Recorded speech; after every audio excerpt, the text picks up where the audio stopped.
This is an Audio Wool original. This episode of Frightday is brought to you by Spring-Heeled Jack Coffee. You need great coffee. Jack delivers. Visit springhieldjack.coffee. Hey guys, thanks so much for listening. If you'd like to support us, please go to patreon.com/Frightday.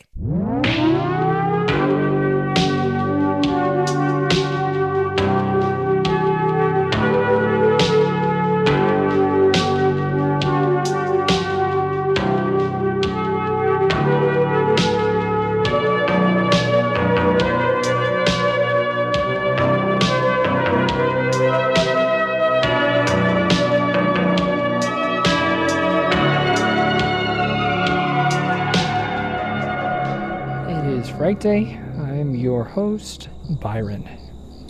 It seems these days that there's an app for just about everything.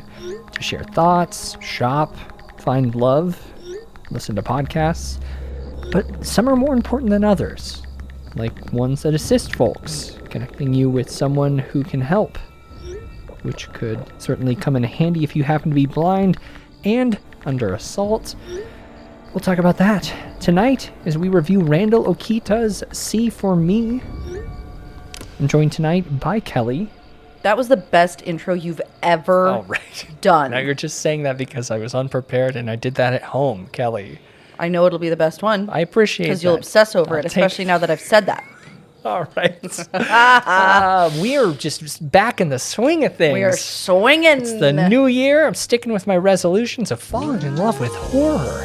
Are you? I've been watching stuff for fun. Yeah? Well, I mean, kinda after Steve-O was a bust. I'm sorry about that. That was kind of a disappointing start to the year. It was fine. Although it was kind of like a reinforcement of your fall in love with horror. Stop trying other shit.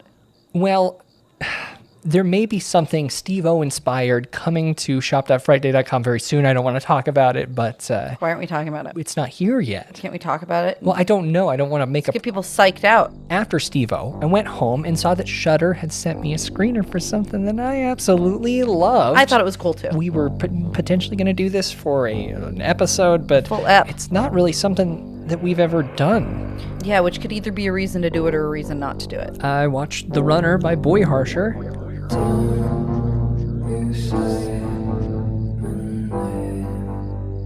It's an album, but it's a short-ish film. Okay, so... And it's also kind of a documentary. Very hybrid. Couldn't really wrap my head around how much it was supposed to be meta versus how much it was supposed to be fiction. But I will tell you that I did not know of the band before this. Okay. Yeah, keep in mind, I'm not a cool kid. Yeah, well... So tell me a little bit about the band background, well, if you don't mind. I don't know. I don't know too much about them. Jay Matthews and Augustus Miller. They're from Georgia, and as I've said several times, I'm terrible at describing music, so let's just listen to a little bit.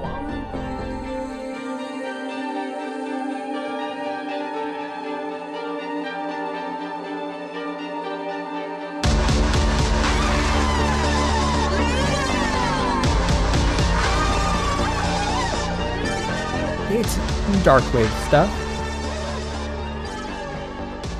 So The Runner follows a strange woman as she travels to a secluded rural town where her violent compulsions are slowly revealed. So it like I said, intertwines their performances, which are really cool because it's on like a public access channel. Yeah. But that just weaves in and out of this woman's destructive breakdown. Yeah, which there were hints that it was after some, I don't know, trafficking possibly. Like I think there were hints that could have been before what we saw. She's not necessarily the most reliable narrator either. No. And she being Chris, I'm struggling to say her last name, but she is the singer of a band called King Woman, which is also a great band. Oh.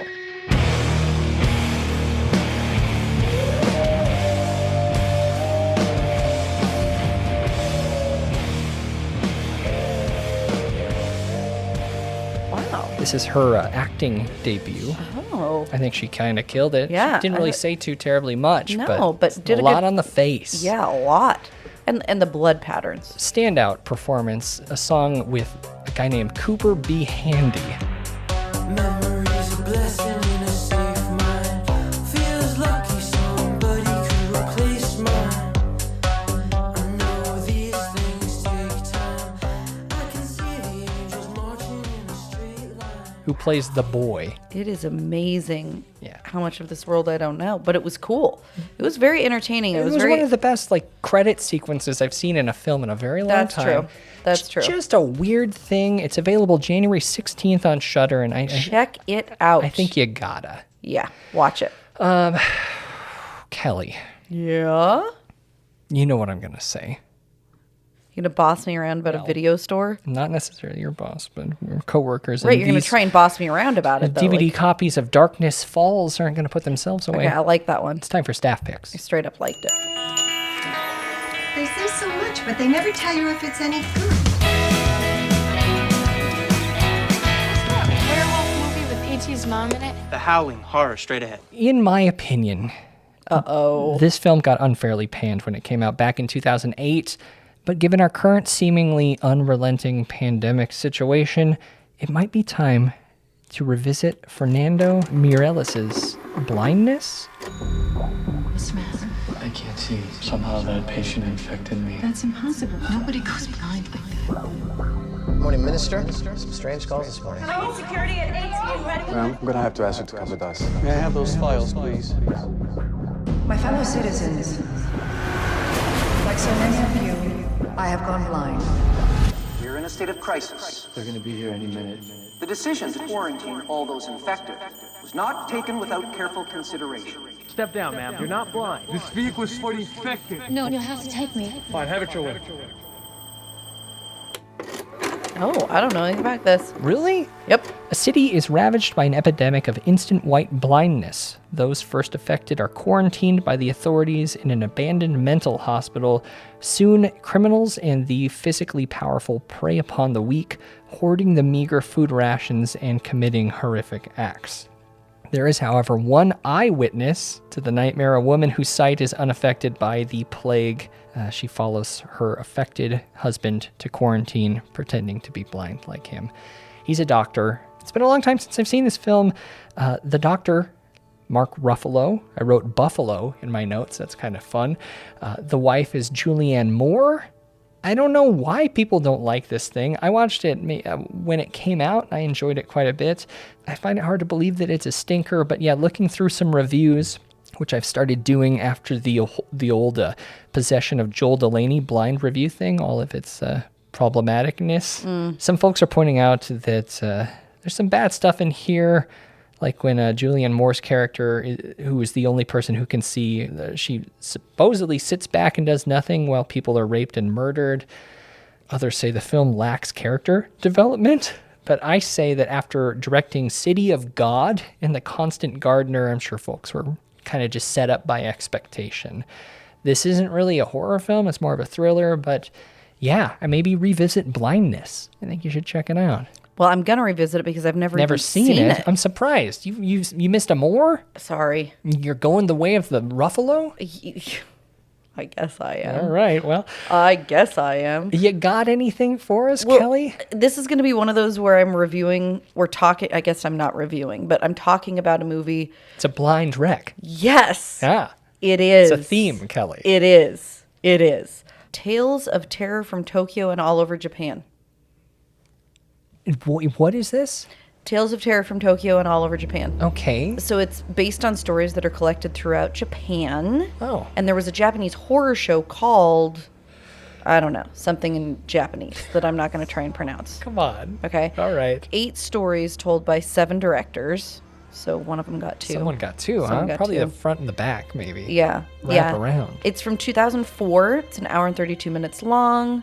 The original title, of course, is in Japanese, and I will also not attempt to pronounce it. The cover looks really bad, but I think it's probably just like a random, weird translation marketing thing. What's our translation title one more time? Tales of Terror from Tokyo and All Over Japan, the movie. Okay. The movie? The movie. Really? Yeah. Oh, wow. It's because it's kind of like, the way I understand it was an anthology formed from like the best of the episodes of the show. Oh, sure. So it's kind of like, as I understand it, like Japanese folk horror. Yeah, interesting. Okay. Now, what's really interesting is it only has like a 5.7 on IMDb, but if you search it up on Amazon, it's got like 4.8 stars or something like that. People it's got a 3.1 on Letterboxd out of 5. That's not bad. It's got a mini little cult following that people seem to really get down with. Oh. One of the stories is about a young gentleman who comes to house sit for an elderly man and starts hearing this strange voice from inside the house, which is kind of like a, in my opinion, fun paranormal twist on what tonight's movie was about. Oh. So it's like a house sitting, one of these anthology stories is a house sitting story with a paranormal spin. The reason I wanted to bring it up is because I'm really not great with Japanese horror, Korean horror, and I really would like to be better at it. Yeah. This is one that a friend had recommended to me as like, you need to watch this just for some really cool short, because sometimes my attention span. Chunks. Yeah. And they Yeah. were like, try this one because it's short chunks and there are some really cool stories in there. Well, that sounds good. I've never even heard of this. So. Well, there you go. It's really cool. Winner. Well, Kelly, before we lock up, though, I'd like to take a second No. to welcome and initiate some new members to the Frightday Society. Hold on, in the store? Yeah, I guess. Maybe in the back room where we do all the spooky stuff we don't do up Okay, here. that's cool. This person paid for the whole dang year. Austin A. Welcome. Austin! For your initiation, let's say, fly to Montana and house sit for Kelly and Sam, maybe? No, don't Maybe? do that. I mean, that could be cool. No, I think Byron needs No. a dog sitter for Ollie. No, my parents take care of him. Parents need to do something fun for themselves once in a while, too. Tori bumped up their pledge, moving Tori, from... the cool girl from Saved by the Bell, the college years. Could be a guy. Oh, it could like be a Tori guy. Belishi from Mythbusters. Now you're making up people. I'm not. They moved from a concerned citizen to member of the FDS. So welcome. I need you to develop an app.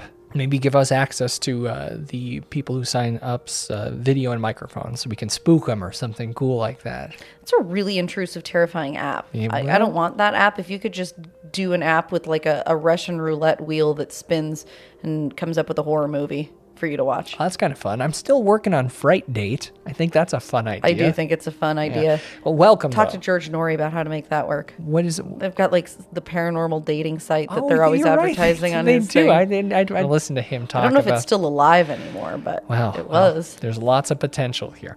And also, one more. Noah C.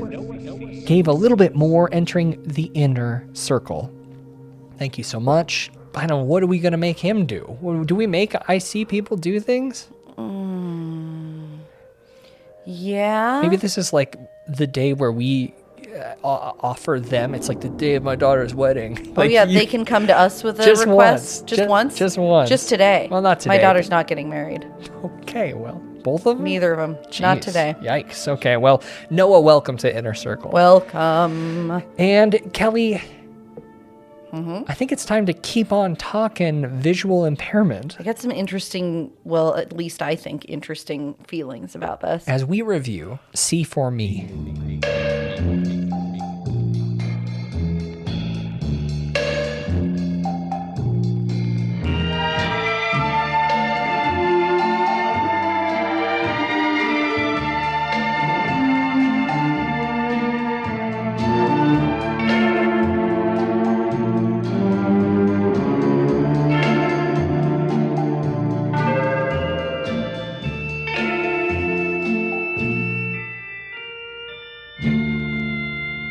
We hope you're enjoying your visit here this evening. Now, on with the show. See For Me. See For Me? See For Me.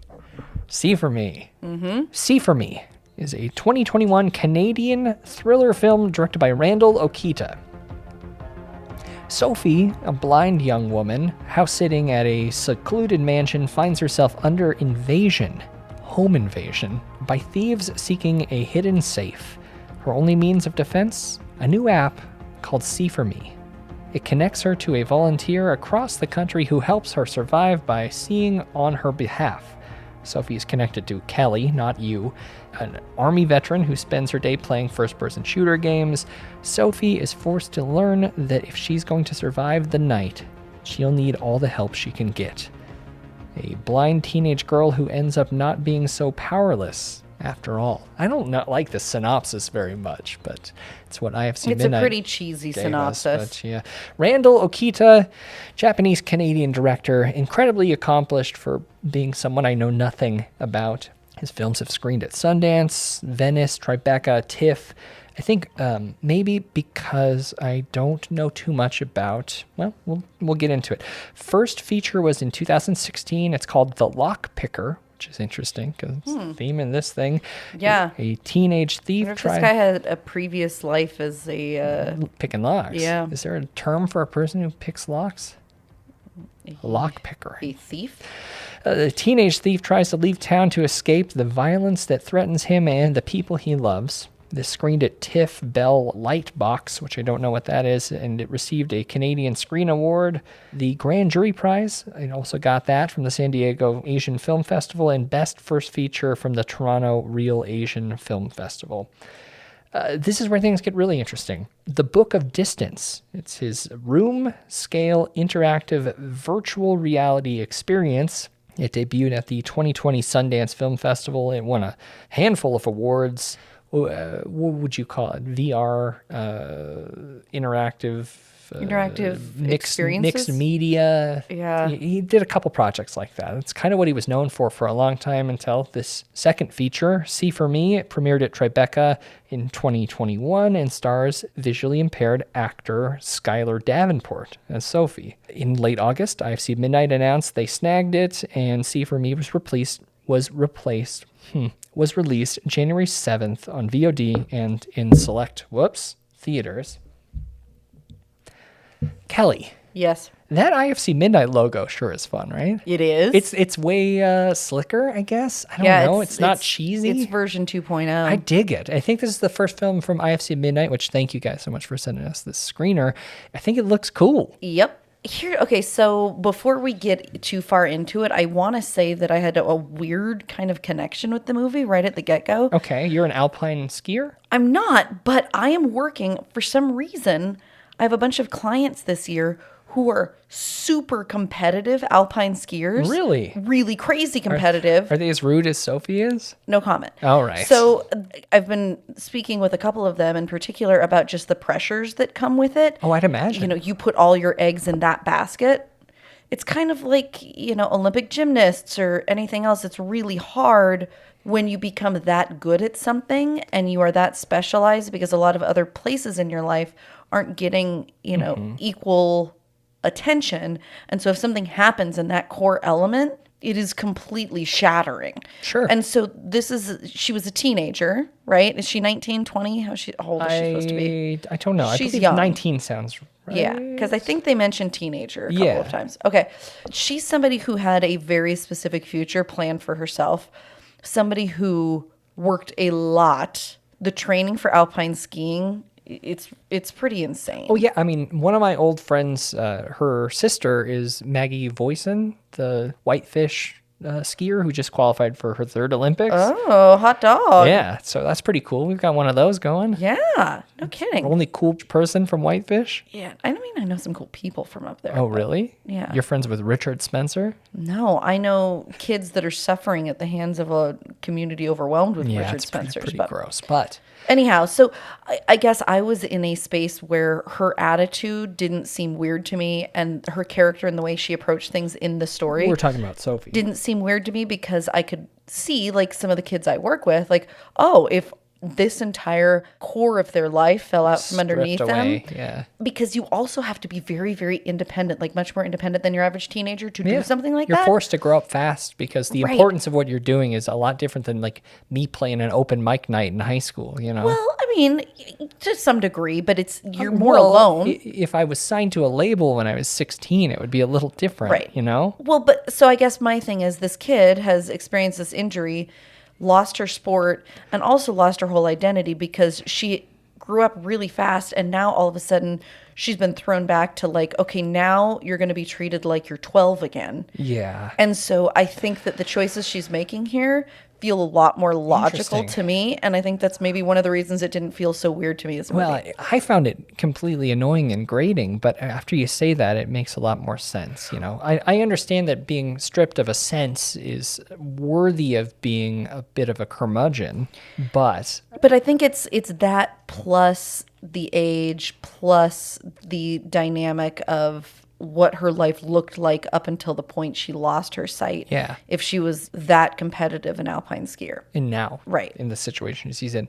Which also, before we move too far away from that, we should say Sophie is played by, like I said, Skylar Davenport. They are a visually impaired actor on the spectrum, born Catherine Davenport. Skylar identifies as non-binary and changed her legal name after having top surgery. They suffered neurological vision loss due to, in part, to a rare condition caused by a genetic mutation known as hemiplegic migraines, which I don't know much about. I don't either, but it sounds like something to do with neurological. Yeah. Half of something. Sure.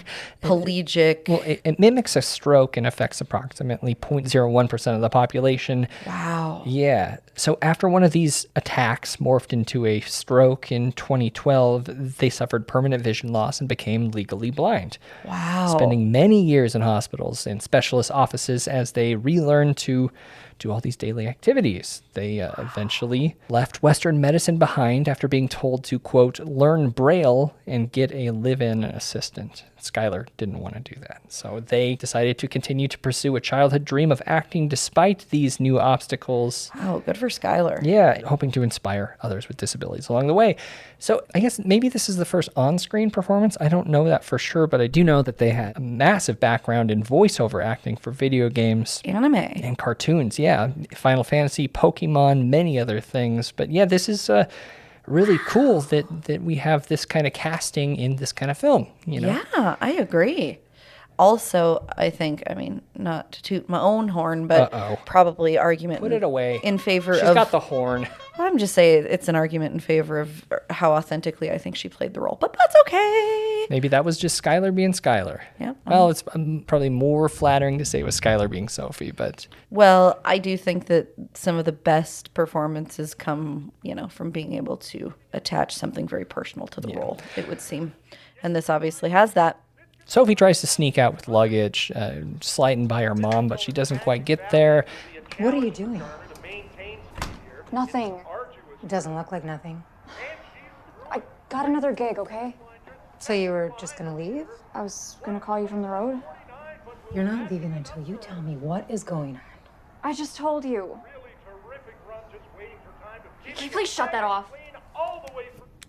I was going to right after her run. No, I don't care, okay? I just want to go. I'm on a schedule. Okay. Then I'll drive you. No, you don't need to drive. I mean, why is her mom so concerned? One of the things that I never quite identified in the movie, but my instinct was that this was a fairly recent thing. Like, not like in the last 3 weeks, but in like the last year, She's still it trying felt to like. learn to cope with her disability, but... And I think that, you know, parents, like everyone else, we try our best to support the people we love in the ways that we think are helpful. Mhm. But I think obviously Sophie was feeling smothered and demoralized by the absence of independence and the absence of any respect or belief that she can do anything for herself. Or understanding of her Right. actual situation. Right. And so I think, you know, she gets into a tough situation because she has basically accepted the risk of what might happen being more independent because she is so frustrated and upset about having no independence. So Sophie takes a cab. She's house sitting for a woman. Mostly cat sitting. But yeah, on her way, her mom calls to tell her daughter about this new app that could help her. Hey, sweetie, you okay? Can I call you back? You were supposed to call me when you got there. I hadn't heard from you, so I got worried. I'm fine. I'm almost there. Okay. You have your charger, right? You know you can call me if you need anything? Mom. Okay. Just last thing. Check my email. There's this new app I heard about, and it could be handy in case you need Okay, I'll check it out. No, really, I think it's perfect for you, sweetie. If you get stuck Hello? and... Mom? You're breaking up. We must be in the mountains or something. Well, I hear you fine. How about now? Hello? Sophie? Hello? She really doesn't like help Nope. at all. But I think she kind of, again, I'm projecting a lot of my experiences with kids onto this. And She's sweeping up breadcrumbs as it goes. Well, and it also felt like, I don't want this help, but it's so much better to get help from this random stranger who doesn't have this loaded attachment to me that's pissing me off than it is to get help from my mom. Well, after the owner leaves, they have a kind of a welcoming situation and confirms that she knows how to do everything and where everything is. The owner leaves and she calls her skiing friend Cam. Cam basically walks her through the entire place. So she kind of overstates her abilities and then immediately leans on her friend Cam. Yes.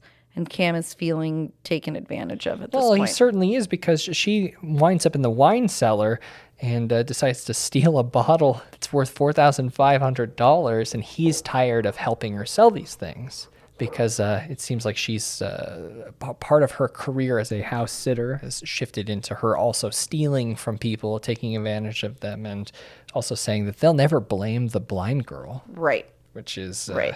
Cam doesn't want to do anything like that anymore. Yeah. Which also puts her in a bad position, Now she feels like she can't talk to one of her only friends. She still does try, but... Well, yeah. Is this a real thing? Is there an app like that? I was wondering that. It seems like a great idea. idea. It seems like an awesome idea. If it hasn't been developed, maybe we'll make one of our new members do that. But so she steps outside for a cigarette after setting the alarm and locks herself out. She can't call Cam because they're in a bit of a fight. So she reluctantly downloads the See For Me app, and the first person who connects is a bit condescending, which is what she's come to expect from people, Yeah. Apps. Download See For Me. Downloading See For Me.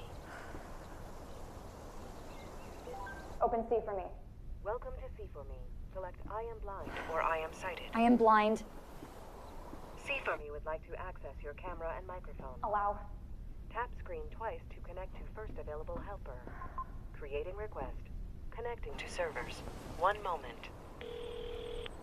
Hello, I'm Maeve. How can I help you? Yeah, I locked myself out. Do you see a way to get back inside? Oh, you poor thing.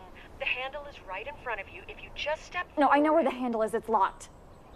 I guess you and I are just gonna have to pay a little visit to the neighbors and call a locksmith.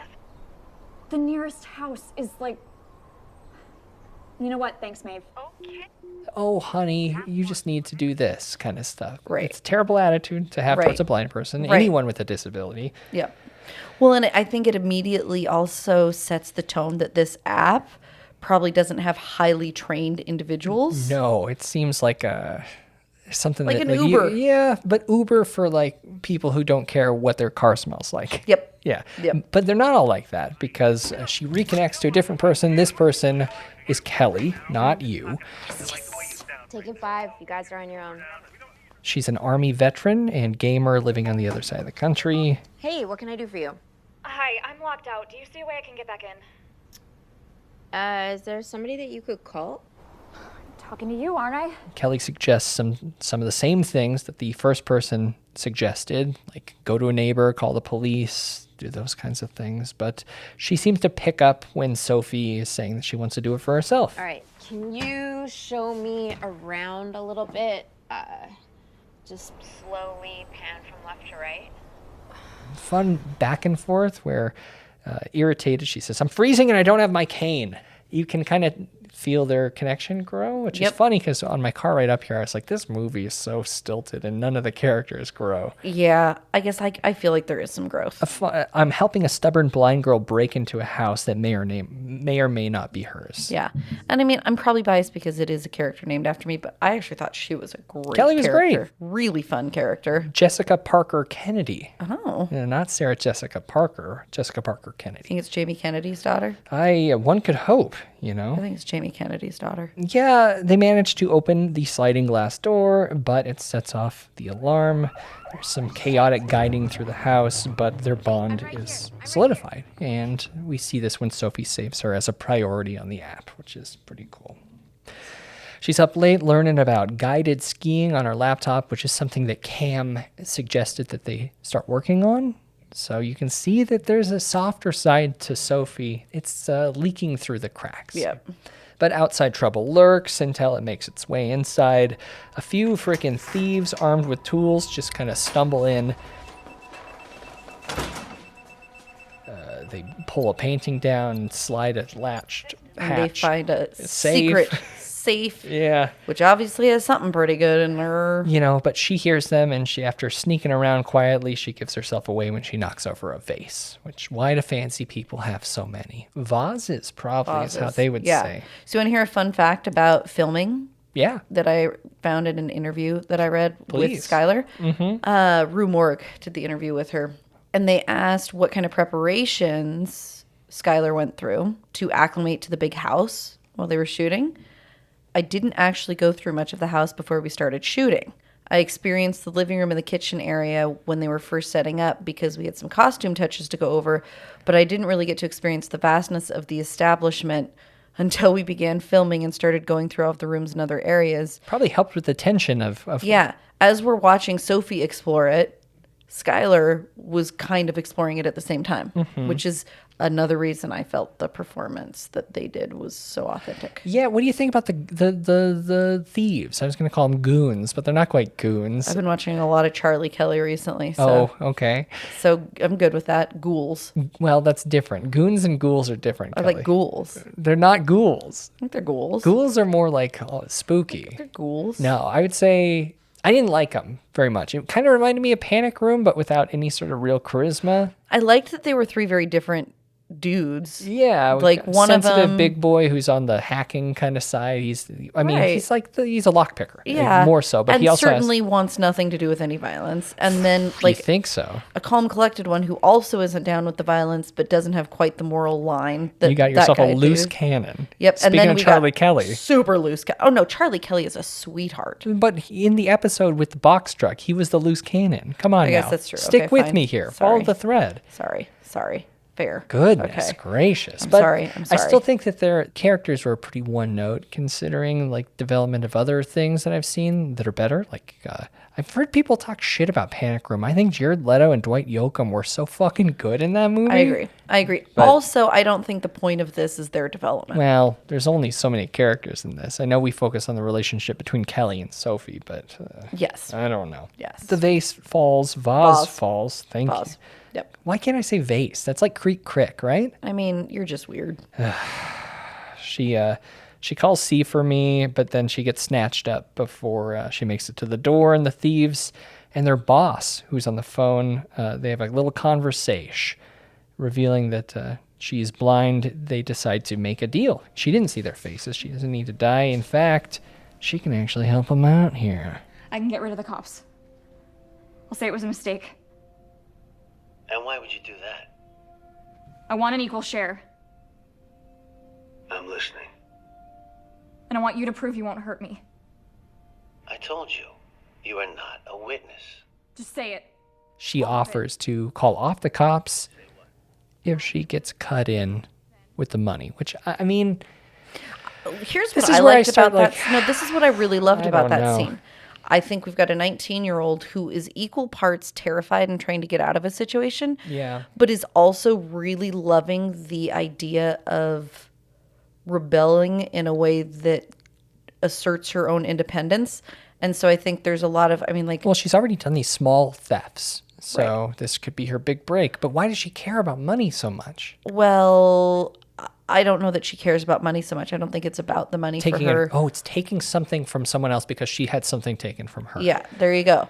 And it's her doing it. Yeah. Nobody, it's not sanctioned. It's not it's within power. She's trying to get some power back. Wow. Okay. Is this movie good? All of a sudden, no. I think it is. We're not there yet. Okay. They make the deal.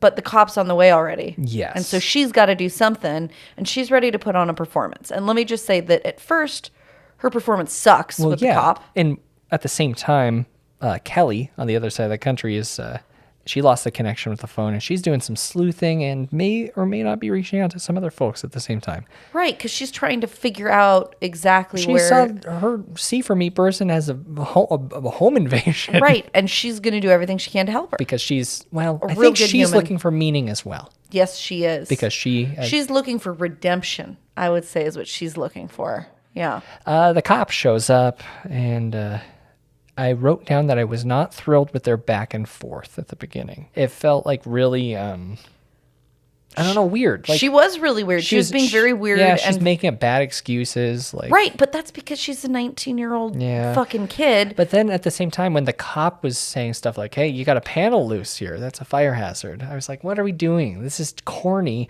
until it might have just been all good police work, because at the door they have this conversation. It's like, you know, if there is any chance that this did happen and that you're in trouble. Right, and you just can't say it because they're close. Like that kind of thing, was good. which was cool. It redeemed the performances. It was just so confusing in the moment to me that it took me out. See, and I liked it because I'm like, okay, she's not doing this well. And then she kind of hit her rhythm, Sophie. And then she almost gets out of it. Almost. But then her phone rings. The officer comes in and she continues being weird. Be like, don't you need to get it? I'll go help find your phone for you. Don't you need to get it? When she picks up the phone, eventually, it's just Cam. And she says it's a butt dial. So right. A little release in tension. However, right as she leaves again, she gets a call from dispatch. Dispatch to Victor 1. Go for Victor. Have a good night, Sophie. Be advised, we got a call about your 211 forwarded from a Florida precinct. A woman there says she was on a video chat with the 911 caller during the incident. They give a description? At least 3 perpetrators. She saw one of them, white male, mid-30s, dressed in black. Dispatch. Was there a description of the girl? It's about the same house, same call, blind girl, home invasion. Kelly got through to the cops at some point. This was a kind of a cool moment because... Oh, I thought it was really interesting. One of the 3 comes out to give himself up. Right. Saying that he was just doing strategic. I liked it. I don't know how that would have played out in court, I guess. It was a good strategic move. Maybe, because maybe he thought that she was still maybe in on it. Well, and he also knew that he had the crazy guy. And he's like, if I do this now, we don't have like actual violence. We don't have abuse. We don't have... I go to jail for 6 months theft, is what he like said. attempted theft, something right? like that. Which is much better than what ends up Play happening. the situation out, though. The cops got to search the house. The other 2 guys were still in there. They didn't have a vehicle out front or something. How are they going to get out? Also, like... Yeah, I think they had a vehicle down at the bottom. Maybe that's like what that was it kind was. of... Because they got a call from somebody when the vehicle started coming up the hill. I think that's where... Okay, and we'll that and talk about Sorry. it never because it's in spoilers. Sorry. That doesn't really work. And Sophie says that there's more than one, and She spills the immediately, beans. the beans are spilled, The and beans. immediately a fight breaks out. I like that as she said it, they like jumped into action. That was pretty cool. One of them is shot, the officer is strangled. And it seems like they're a little in over their heads, which this is a new perspective for a group of thieves. They seem to they're not just walking, pacing, being like, what the fuck are we going to do? This has changed. They actually do kind of break apart. They're pissed. In an interesting way. But the situation evolves. Yes. The safe guy is especially freaked out because he's just a safe guy. He's just drilling into safes, picking locks and stuff. He isn't supposed to be here with a freaking dead person. Kind of like Sidney Prescott, Sophie sneaks off with a gun and calls back C for me. Tries to run outside talking to Kelly. Kelly's like, you can't do that. You're going to get caught. They're going to see you. Yeah. The train You're is sitting duck. Yeah. Kelly asks Sophie to trust her. I don't know if this is another point where she asks her to take a breath. I hated the breath stuff. I was so annoyed by take a deep breath. Take a real breath. Like Kelly knows. Oh, she probably does. But because Kelly, snipes people? So I'm guessing that Kelly has a troubled background of some sort and that Kelly has found some tools for dealing with anxiety. Yeah, and so she's helping her. It just seemed like they were making it a thing, and it didn't really need to be a thing. I felt like it was breathing is a thing. It is a thing. It's happens on autonomically. It's been a while. Onomatopoeia. All right. Let's go. It's pretty much just a cat and mouse film from here on out. Kelly's guiding Sophie as she shoots people, which is interesting. Battery starts dropping, poor connection, tension, that kind of stuff. Blind firing, shoots the most aggressive man as well. He had an axe, and they have a kind of a fun little moment in the wine cellar. But at this point, I'm just like, wait, what are we doing here? Why are we killing these people?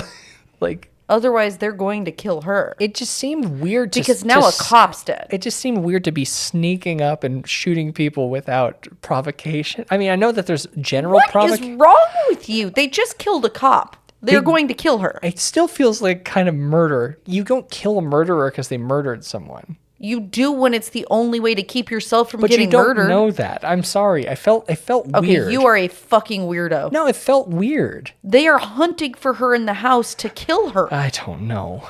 What is wrong with you? Well, would you say it's as clear when she comes up behind the big guy at the safe? Yeah. I I felt bad for the big guy. No. But he was there. It felt weird. The only way he wasn't a threat is if he had decided to leave. He would have left if she would have let him leave. No. What do you mean? No. She hadn't seen his face. After the cop is dead, all bets are off. I think it was weird. I think it was weird.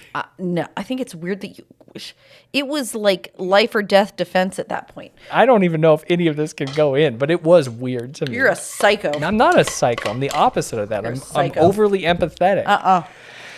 You're trying to fake empathy, which means it's coming out in places that don't make sense. It makes sense to not shoot when people. They're hunting to kill you. Not the guy who's at the safe. He was not hunting to kill her. He didn't even have a weapon. His team was hunting to kill her. That doesn't mean you kill them. I think it does. He didn't want that.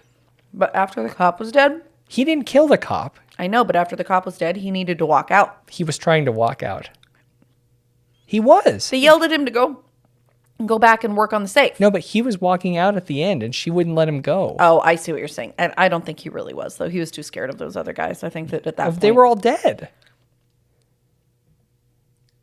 Oh, yeah. Okay. It was weird. Okay, fine. I will give you the big guy. All right. Well, fuck. I hope this conversation goes in a way that doesn't make... The other ones, no. Especially Rico. There's a bit of a situation between those two, and I think that that's probably a good place to stop. Also, she only shot him when he reached for his gun. He wanted to go. Yeah. He said he wanted to go. You think if he let her go, he would have grabbed a gun and shot her? Yes. Because I think he was really freaked out at that point after everything that had happened. I find that very hard to believe. Especially with the dead cop. A dead cop changes everything. Why would he take the money if he was going to kill her anyway? Like, why would he take money and walk towards the door if he was going to kill her anyway? No, I think once she was there behind him, No, I know. At that point, and this doesn't matter, he opened the safe the rest of the way and took the money and attempted to leave. If he wasn't going to do that, if he was just going to kill her, he would have not even done that. He would have just killed her and then took all of the money. I think that he was really messed up at the time and she didn't know what he was going to do. He reached for his gun then. After she wouldn't let him go. You don't need to, you don't just shoot people, no matter how bad they are. Yeah, but I don't know if you let somebody walk away when they've just killed a cop. He didn't kill the cop. Okay, you do realize in a court of law he would be an accessory I agree. to murder. No, I'm not saying that anything he did was legal or good. Right, and he was clearly the best of the bad guys, but he still tried to pull a gun. It felt weird. I'm sorry. We'll have a bigger conversation about that in the. Yeah, this will be another one of Byron's ritual moments where people just yell at me for. Man. All right. Well, yeah. Kelly, what are your final thoughts on this thing? I liked it more than I anticipated. I thought it was an interesting, unique mechanism for the movie. I know people went bananas over "Don't Breathe" being like this super cool. I don't know if anyone described Don't Breathe as super cool. Well, people really liked it. Not two, but people really liked the first one. It's great. It's fucked up, though. Yeah, I like this better because I think that it's... You like this movie better than Don't Breathe? I really do. And I'm fully willing to say it could very well be because of how literally I identify with a couple of the themes in it. Sure. I don't know. I liked the weird random variety of the villains. I liked that Sophie wasn't cut and dry good, you know? Yeah. Even at the end, she stole money, right? I might have missed that. Did she really? Yeah. Well, when she's telling her mom that she's decided she's going to go back to skiing, she's going to do the Paralympics. And the mom's like, oh, we're going to have to find money to buy all the new gear. And she like taps her backpack. Oh, fuck, really? Yeah. I missed that because I was probably writing my final Yeah. thoughts. Damn. Yeah. So like, but I like that she isn't just like a fully 100%, I'm super nice now and I learned my lesson. And like, she's just a more complicated character. You like that about the good person being bad. Well, no, I just think it's a more realistic, multi-dimensional character. What? She stole money. I like Why are it. we debating the goodness of bad actions in this episode? It's very interesting. No, I'm not debating whether it's... I'm just talking about why I liked the movie. Sure. Because Okay. I thought that it was much more realistic for a character to be good and bad than it was for her to be like this brat who then learns her lesson and grows up and everything's fine. I thought I liked that it was more than that, two-dimensional approach to a character evolution. What do you give it? I give it 7.2 bottles of Captain Kelly's wine. When is it coming? I'm working on it. 7.2, you said? Uh-huh. Interesting. I don't feel like I knew anyone in this movie very well. It wasn't terribly long, but this is the kind of movie where I would have enjoyed maybe 10 more minutes of getting to know characters. We didn't get much out of the back and forth between the three thieves as well as whoever the boss man was on the phone. And even when that stuff is all kind of revealed, it was pretty obvious and kind of flat, I guess. And that's kind of how I feel about all of this. Like, it's a really unique concept, kind of. The app thing is cool, but I mean, we've seen Hush. Hush was far more intense, I guess, than this. And the same with Don't Breathe. It's a different movie, but... Yeah.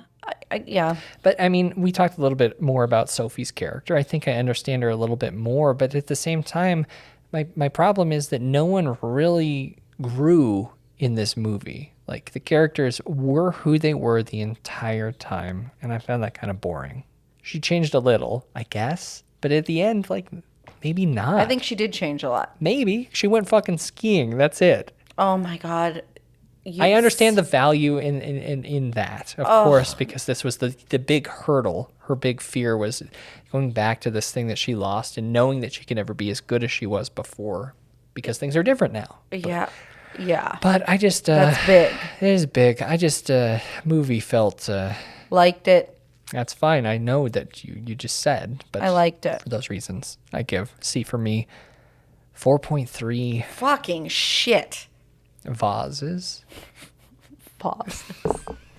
And those are our thoughts on... So weird. Oops. C for me, which is, I believe it's available now on VOD, or if it could be in a theater near you. So check your local listings. Yeah, please. Once you've seen it, I want to know what you think. Reach out to us. Please. Social media at Please. Frightday. Twitter and Instagram. Tell us all your feelings. Contact@frightday.com is our email address. You get to reach out to us in our Facebook group facebook.com/group/Frightday, or in the Discord server, discord.frightday.com. We've got that online store full of spooky things. If you want to support us there, that would be great. Shop.frightday.com. People are looking for more ladies options as well. So I'm listening. I'm working on it. Byron hears you. I do. And we may be fueled by Spring Hill Jack Coffee, but it's members of the Frightday Society who keep us... eating ambrosia salad. In the dark. Motivated? Okay, so not anything to do with the movie, just generally motivated. Keep us from needing to get house sitting gigs? Okay, so when you join the Frightday Society at patreon.com/Frightday or call.frightday.com, we got a ton of stuff for you. You've heard me say it a million times. But here's the thing, like, we'll love you even if you don't join, but it's really fun. Well, and I was going to say, speaking of fun, this week, I mean, we just got done recording a Byron Serial Corner episode about the Gainesville Ripper, as well as a little bit about Kevin Williamson, the writer of Scream. Yeah. Don't want to miss that. It's a fun ride. It is a fun ride. So there's the fun in it. And you know what's weird? The weirdest part about it... What's that? Is Byron did a Serial Corner episode without even mentioning the fact that Robert Durst died day before yesterday. Well, I was hoping that he would live forever in torment in jail, but which is fair. That's okay. I'm not saying that you would have been happy that he died. I'm just saying super weird that you didn't bring it up. I think it's better to be indifferent about it. You like indifference. Okay. I also did a Serial Corner that didn't involve killing kids, so Happy New Year, Kelly. Appreciate that. That's going to be the whole year, right? No, maybe. Who knows? Can we stick with that for the whole year? Lots of other stuff. Probably 100 episodes or so of things. At least 65 of Behind the Screams, the show behind the show, and the first 10 episodes. But yeah, y'all are the best. This was fun, Kelly. It was fun. I agree. First new release covered this year. Yeah. So look at that. Yeah. What are we doing next week, B? Oh, that's a big one. We've got that Scream theatrical release, of course. You're going tomorrow, aren't you? I'm going at the... I'm going to really kick myself for choosing opening night. No, I actually think you aren't at all. That's the best way to go because it's a Thursday night, and so you're not going to have the The Weekenders. You're not going to have the teenagers. And I hope there's no teenagers there, but... That's the most important thing to escape. Until then, though, Kelly, where are you going to be? Oh, I am going to be doing some research and some reading, checking my kelly@frightday.com email. Of course. I'm resolving to do a little bit more tweeting this year. Yeah, tweet, huh? Yeah. I All mean, right. It's just weird. I feel like it's an odd space for me to occupy since it's like the only social media that my husband participates in. We normally take the approach of like barely overlapping Venn diagrams. Divide and conquer a bit. Yeah, so it's hard for me, but I'm going for it. Yeah. I'll be on there. Discord maybe? Yeah, in fact, I was trying to figure out how to get Discord to work on my iPad the other day so that I could talk to people about that really awesome episode of Always Sunny that was all horror based. I did watch the first episode of this new season. Okay, no, but the 6th episode is a horror based episode. It's like there's a whole series of... I'll get to it. Yeah, it's a series of very horror-y nods. I'm at Byron McKoy on Twitter and Instagram. Byron@frightday.com is my email address. And until next Frightday, where we're talking Zach Bagans. I'm Byron. I'm Kelly. Stay out of my way.